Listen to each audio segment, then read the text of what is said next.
Bonjour à toutes, bonjour à tous. C'est avec un grand plaisir que je vous retrouve pour un nouveau journal sur 8 Mont Blanc. Nous sommes aujourd'hui le mardi 28 octobre 2025 et sans plus attendre, voici les titres qui font l'actualité ce soir. Nous découvrirons dans ce journal la passion d'un artisan glacier de Haute-Savoie qui s'apprête à porter son savoir-faire devant un jury d'exception. Julien L'Oeil représentera la France lors d'un des plus grands concours de glace du monde. Une rencontre à découvrir dans un instant. Puis à la veille de la période hivernale, le département de la Haute-Savoie se dote d'un nouveau centre d'exploitation des routes, un outil indispensable dont la livraison est prévue pour 2026. Les précisions à suivre dans ce journal.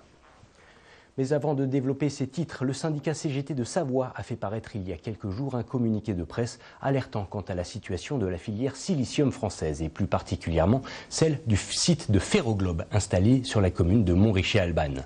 En cause, la concurrence chinoise pratiquant des prix bien en deçà des coûts de production des usines françaises. Face à cela, le syndicat demande aujourd'hui à l'État l'organisation d'une conférence économique et sociale territoriale, notamment pour préserver les salariés du site. On écoute tout de suite les précisions de Kevin Dos Santos, le secrétaire général de l'Union départementale CGT de Savoie, qui a répondu à nos questions en visioconférence. C'est pas d'aujourd'hui qu'on a conscience de cette concurrence déloyale, et c'est pas d'aujourd'hui que les normes anti-dumping font défaut au niveau européen.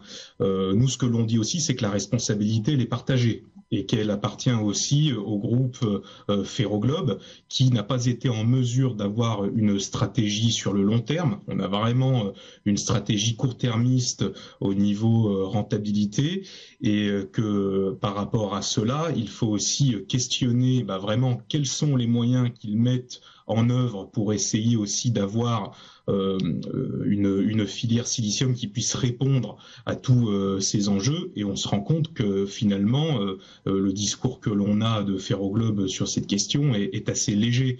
On a déjà eu un précédent avec Château-Feuillet qui a fermé malgré des discours rassurants comme c'est le cas aujourd'hui. Il y a un rapport sénatorial qui est sorti et qui montre en cette rentrée sociale qu'il y a plus de 211 milliards d'aides publiques qui sont données sans condition, sans contrepartie et donc sans contrôle aux grandes entreprises.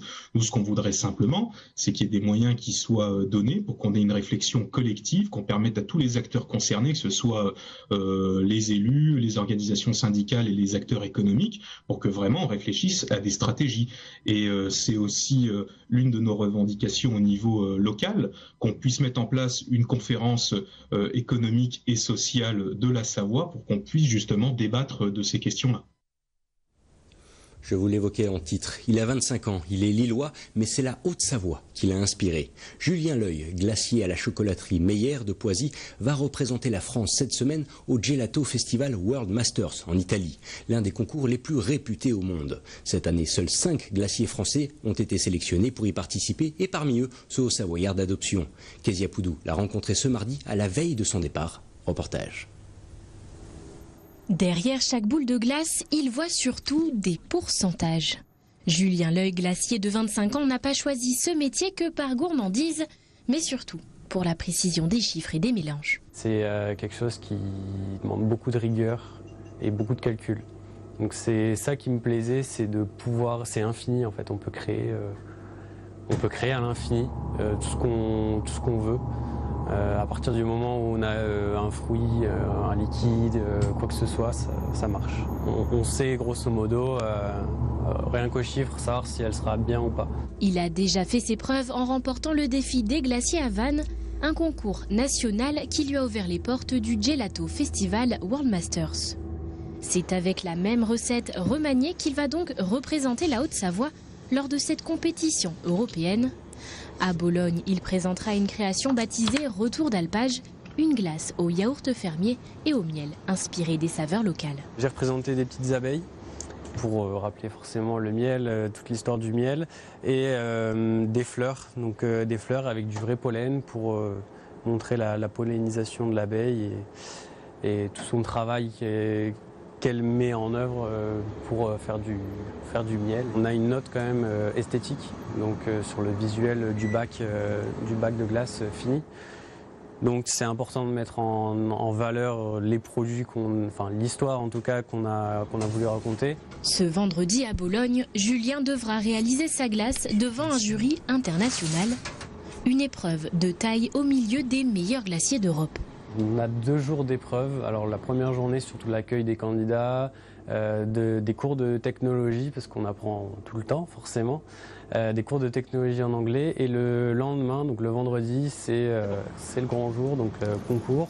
On a 45 minutes pour turbiner la glace et décorer le bac, présenter le bac et rendre le laboratoire. Enfin, on est dans une sorte de salle de classe, on va dire.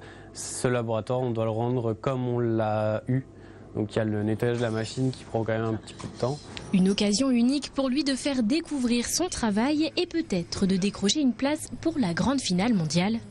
Julien L'Oeil prendra la route ce mercredi pour l'Italie avec dans ses bagages des fleurs en chocolat, un peu de Haute-Savoie et une bonne dose de passion. Le lieu-dit Mercier dans la commune de Fillières recevait ce lundi plusieurs élus du conseil départemental de la Haute-Savoie pour la pose de la première pierre d'un futur centre d'exploitation des routes départementales. Le nouveau bâtiment remplacera celui de Groisy, jusque-là loué par les services du département. Caroline André s'est rendue sur place pour assister aux premiers pas de ce projet. On regarde son reportage. C'est tout bon ? Allez, on y va. Un geste symbolique pour un projet de construction qui devrait durer 15 mois. Ce lundi a été posée la première pierre du nouveau centre d'exploitation des routes départementales. Il remplacera le CERD de Groisy. Cette nouvelle localisation devrait permettre d'assurer une gestion optimisée des 152 km de routes pondérées du territoire sur les communes de Fillières, Groisy, Villaz, Charbonnex et Argonnet. Les camions en partie hivernale démarraient d'ici de Villaz puisqu'on y louait un bâtiment à une époque. Et voilà, donc ça ne changera pas pour les usagers. Mais ça offrira surtout des meilleures conditions à nos collaborateurs. Et puis avec l'accès direct au rond-point qu'on a réalisé il y a quelques années, c'est un emplacement stratégique optimal. Les travaux, chiffrés à 3,8 millions d'euros, s'inscrivent dans une démarche de réorganisation territoriale et fonctionnelle des services du pôle route du conseil départemental de Haute-Savoie. Le projet vise à améliorer les moyens humains et matériels, mais aussi les conditions de travail des employés. Nous avons 3200 km de routes départementales dans ce département, et donc il faut les entretenir. Alors ça veut dire les faucher les talus l'été, boucher les trous, éventuellement refaire la couche de surface, déneiger l'hiver, jour et nuit, 365 jours par an.